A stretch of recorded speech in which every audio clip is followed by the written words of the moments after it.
Em 2014, o mundo assistiu à Ucrânia ser abalada por uma revolução. Esta revolução da dignidade, como ficou conhecida, foi desencadeada pelo desejo do povo ucraniano de laços mais estreitos com a Europa e um afastamento da influência russa. Eclodiram protestos na capital, Kiev, exigindo um governo mais democrático e transparente. No entanto, a Rússia, liderada pelo presidente Vladimir Putin, viu estes eventos como uma ameaça direta aos seus interesses. A Rússia há muito considerava a Ucrânia como estando dentro da sua esfera de influência e a perspectiva da Ucrânia se alinhar com o Ocidente era inaceitável. Num movimento rápido e calculado, a Rússia tomou o controlo da península da Crimeia, uma região estrategicamente importante no sul da Ucrânia, com uma população maioritariamente russa. A Rússia justificou as suas ações, afirmando que estava a proteger os direitos dos falantes de russo na Crimeia, que alegavam estar sob ameaça do novo governo ucraniano. Esta anexação da Crimeia foi amplamente condenada pela comunidade internacional como uma violação da soberania e integridade territorial da Ucrânia. Marcou o início de um conflito que teria consequências de longo alcance para ambos os países e para o mundo. A anexação da Crimeia foi apenas o primeiro ato de um drama maior. No leste da Ucrânia, uma região conhecida como Donbass, com uma população significativa de falantes de russo, um novo conflito estava a fermentar. Alimentados pela propaganda russa e apoiados por tropas e armas russas, movimentos separatistas nas regiões de Donetsk e Luhansk, em Donbass, declararam a independência da Ucrânia. Isto marcou o início de uma guerra brutal que se arrastaria por longos 8 anos. O governo ucraniano lutou contra os separatistas, mas o conflito rapidamente se transformou num impasse sangrento. Milhares de civis foram apanhados no fogo cruzado e a região foi devastada por bombardeamentos e combates. A guerra em Donbass tornou-se um conflito congelado, sem que nenhum dos lados conseguisse alcançar uma vitória decisiva. Serviu como um lembrete constante das tensões entre a Rússia e a Ucrânia e do custo humano das suas disputas por resolver. Um dos fatores-chave que sustentam a tensão entre a Rússia e a Ucrânia e o Ocidente em geral foi a questão da expansão da NATO. A NATO, a Organização do Tratado do Atlântico Norte, é uma aliança militar formada em 1949 pelos Estados Unidos, Canadá e várias nações da Europa Ocidental. Após o colapso da União Soviética em 1991, várias ex-repúblicas soviéticas na Europa Oriental, incluindo a Polónia, a Hungria e a República Checa, aderiram à NATO. Esta expansão da NATO para leste foi vista pela Rússia como uma ameaça direta aos seus interesses de segurança. A Rússia argumentou que a expansão da NATO foi uma traição às promessas feitas após a Guerra Fria e que invadiu a esfera de influência tradicional da Rússia. Eles viram a presença militar da NATO na Europa Oriental como uma provocação e uma potencial plataforma de lançamento para um ataque à Rússia. O Ocidente, no entanto, sustentou que a NATO era uma aliança puramente defensiva e que a sua expansão visava estender as garantias de segurança aos países que viveram sob domínio soviético durante décadas. Argumentaram que cada país tinha o direito de escolher as suas próprias alianças e que a Rússia não tinha o direito de evitar as escolhas de política externa dos seus vizinhos. Para além da questão da expansão da NATO, a Rússia também nutria preocupações de segurança profundamente enraizadas sobre a própria Ucrânia. A Ucrânia partilha uma longa fronteira com a Rússia e, da perspectiva de Moscovo, uma Ucrânia pró-Ocidente aliada à NATO, à sua porta, era um cenário de pesadelo.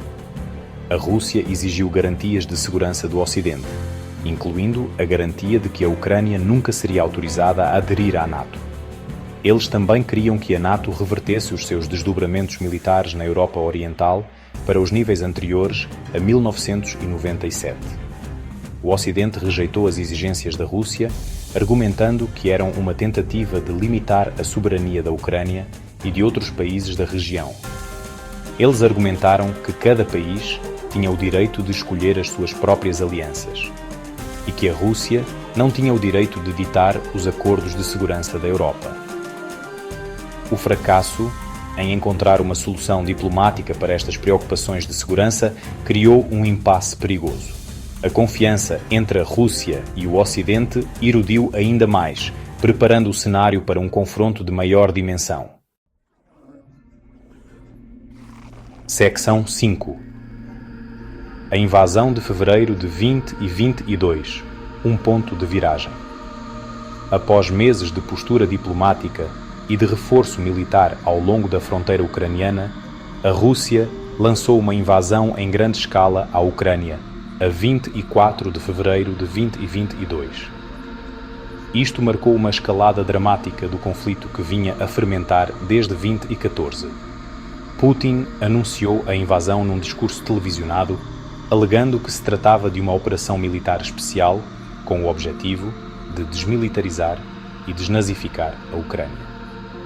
Ele acusou o governo ucraniano de ser controlado por neonazis e de cometer genocídio contra falantes de russo em Donbass, alegações que foram amplamente contestadas pela comunidade internacional. A invasão foi recebida com ampla condenação internacional. Os Estados Unidos, a União Europeia e muitos outros países impuseram duras sanções económicas à Rússia e forneceram ajuda militar e humanitária à Ucrânia. A invasão da Ucrânia marcou um ponto de viragem na história pós-Guerra Fria. Estilhaçou a paz que existia na Europa há décadas e levantou o espectro de um conflito mais amplo entre a Rússia e o Ocidente. A guerra na Ucrânia teve consequências devastadoras para ambos os países. Milhões de ucranianos foram deslocados das suas casas, procurando refúgio em países vizinhos ou em partes mais seguras da Ucrânia. Cidades e vilas por toda a Ucrânia foram reduzidas a escombros por implacáveis bombardeamentos e ataques aéreos russos. O custo humano da guerra foi imenso, com milhares de civis mortos e feridos. A guerra também teve um impacto profundo no povo russo. A economia russa foi duramente atingida pelas sanções ocidentais e muitos russos foram isolados do resto do mundo. A guerra também levou a uma repressão à dissidência dentro da Rússia, com milhares de manifestantes anti-guerra presos e meios de comunicação social independentes encerrados. A guerra na Ucrânia enviou ondas de choque por todo o globo. Perturbou as cadeias de abastecimento globais, levando à escassez de alimentos e energia. A guerra também exacerbou as tensões geopolíticas existentes, dividindo o mundo em campos opostos. De um lado estão os Estados Unidos e os seus aliados, que condenaram a invasão da Rússia e prestaram apoio à Ucrânia. Do outro lado estão a Rússia e os seus aliados, que defenderam as ações de Moscovo e criticaram a resposta do Ocidente. A guerra também destacou as limitações da capacidade da comunidade internacional para prevenir e resolver conflitos. Apesar dos esforços das Nações Unidas e de outras organizações internacionais, os combates continuaram e um acordo negociado parece distante. À medida que a guerra na Ucrânia se arrasta, o futuro permanece incerto. Embora tenha havido algumas tentativas de negociação, um acordo de paz duradouro parece evasivo. Ambos os lados se entrincheiraram e nenhum parece disposto a fazer as concessões necessárias para um acordo negociado. A guerra atingiu um impasse brutal, com ambos os lados a sofrer pesadas baixas, mas nenhum deles consegue alcançar uma vitória decisiva. Apesar das perspectivas sombrias, há alguns vislumbres de esperança.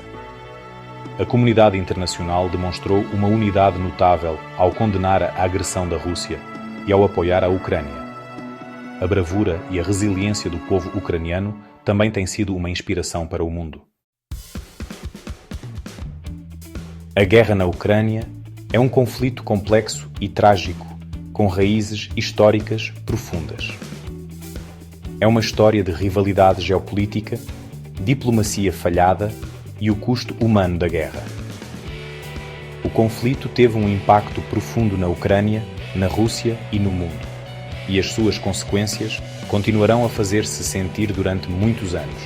Embora o caminho para a paz permaneça incerto, a comunidade internacional deve continuar a trabalhar para uma resolução justa e duradoura do conflito.